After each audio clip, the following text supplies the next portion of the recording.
Hey guys, thanks for tuning in for another day. I just want to say really quickly, thanks man for all the support out there. I really appreciate all the comments. I do. It's nice to find people who are just as obsessed with astrology as I am. So I saw this question on Reddit today. I was stalking the boards and I thought it was interesting. You guys can pause the screen right here or I'll read it for you. Is there an astrological explanation to someone being transgender? Please do not reply if you're going to be hateful or disrespectful. Totally agree with that one. Hello! I am a transgender individual, specifically a trans man, and I was wondering whether there is any astrological explanation for someone to be transgender. I am Mercury Gemini dominant, and I heard Mercury rules everything transgender. However, I'm not sure whether this is true or not. So I was wondering if you girls have any knowledge about this topic. Yeah, let's get into this for a second now. This one's interesting. So let's talk about it. Is there a correlation? So this post is immediately after, and it says, gender and sexuality cannot by any means be determined in a chart. What are you doing on an astro board if this is how you feel? All we do is generalize people all day, every day. Okay? That's the territory here. That's what we do. So if you're just going to negate everything astrological and say it can't be related to a natal chart and we can't make connections, girl, leave the chat. This one says, when I look at the transgender symbol, I see Venus, Mercury, and Mars, the 3 gender planets. What? So I was like, this is interesting. Now, this is a topic. Let me go research. And I did. I put it here for you guys. Don't worry. Transgender symbol, Venus, Mars, and Mercury. Pretty cool symbol. So this first time seeing it. So Venus is the planet of love. It's how we show love, how we give love, our love languages.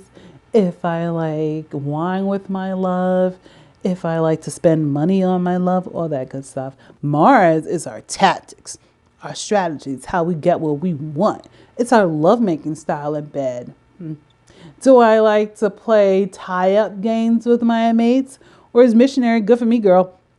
Mercury is communication. It is how we talk to one another, how we want to be talked, our level of intellect. It's also how we dress. I would include that in a conversation as well. Mercury also rules how we share information, how this is going to be taken by people. So yeah, let's bring Mercury into the discussion. I'm okay with that. This one post says, probably the same signatures as liars, which I believe is planets in a region around 5 to 10 degrees of each sign. What a fucking leap this one is. I'm offended, and I'm not even transgender. That liars and transgenders are related? Look, I definitely believe 1,000% that you can explain lying in a natal chart. Yes, there are connections. There is research out there. I don't think there's any kind of connection between someone being transgender and someone being a liar. Yes, liars can be transgenders, but not all transgenders are liars, and not all liars are transgenders. Like, what the fuck? Yeah, I know we're all about generalizations, but this is a leap, and I am offended. Look, there is no explanation, okay? So let's just get back to the real comments. Virgo here. Mercury is my planet ruler. And I actually recently found out I'm intersex. And it's used, not sure if I'd use this as a label for myself, but it does constantly explain the body dysmorphia in her life. And it was quite the awakening moment for her. So now we got 2 signs, Gemini and Virgo. I think those both should be included into the discussion. I would also like to include Pisces and Sagittarius. All the mutable signs. They're here for the duality, girl. They're here to be adaptable, liking both sides. They are into the gray area. They're not scared to move between feminine and masculine attributes, okay? I'd also like to add in Aries and other cardinal signs. I say Aries because Aries are the pioneers. They want to do everything first. They want to be the trailblazers. They want that notoriety. I'm not sure if Caitlyn Jenner is an Aries, but I know she was one of the first people who really plunged the transgender movement into the, I guess, the social environment And I'd also like to pull in Libra and Venus, because Libra is all about beauty too. And I feel like Libra can really see the beauty within both sexes. Aries and Libra really pull off the androgynous movement really well for me. Taurus as well. Taurus is a lover. They're represented by Venus. And Pluto is all about transformation. Pluto has no problems breaking ground, being in the new, taking something that is perceived as not good and turning it into the best thing ever. The maximizer.